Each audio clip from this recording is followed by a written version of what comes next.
ইউনিসের নেতৃত্বে যে প্রশাসন চলেছে এটা সম্পূর্ণ মৌলবাদী প্রশাসন।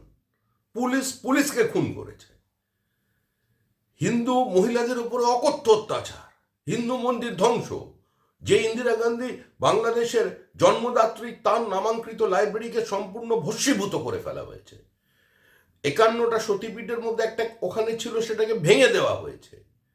প্রতাপাদিত্যের স্মৃতি বিজড়িত বহু স্থানকে ধ্বংস করা হয়েছে পরিকল্পিতভাবে।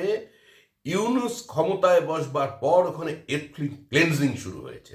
এটা করার জন্যই আজকে মৌলবাদীরা ইউনুসকে ওখানে বসিয়েছে।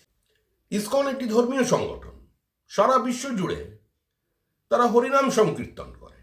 রাশিয়াতেও ইসকনের শাখা আছে। ইসকনকে কেউ কোনোদিন মৌলবাদী সংস্থা বলেনি। কোনো হিন্দু কোনোদিন মৌলবাদী হতে পারে না।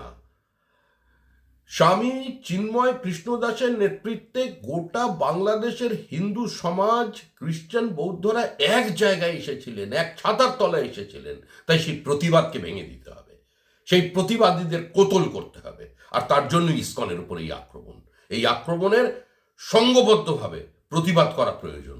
বিশ্বজুড়ে সমস্ত মানুষের এর নিন্দা করবার প্রয়োজন আছে। ইথিওপিয়ায় মার্কিনী অবরোধের বিরুদ্ধে টালা থেকে টালিগঞ্জের পর্যন্ত পদযাত্রা কলকাতার মানুষ দেখেছেন। গাজা স্ট্রিপে ইসরায়েলি হানার প্রতিবাদ কলকাতার রাস্তায় হয়েছে। যে মুখ্যমন্ত্রী মমতা বন্দ্যোপাধ্যায় বলেন ওপার বাংলার এপার বাংলা এক, দিবে আর নিবে মিলাবে বিলিবে, যাওয়া আসা চলবে, অনুপ্রবেশ বলে কিছু নেই, তিনি আজকে নীরব কেন?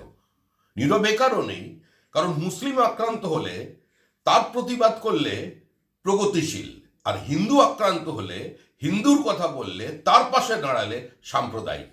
এই ন্যারেটিভ একটা বাংলায় সেট করে দেওয়া হয়েছে গান্ধীজির সময় থেকে। বামেরা করেছে, আর এখন তৃণমূল আরো কদর্যভাবে করছে। এর পরিণতি হবে ভয়াবহ। এর মূল্য বাঙালিকে দিতে হবে যদি এখনো সচেতন না হন।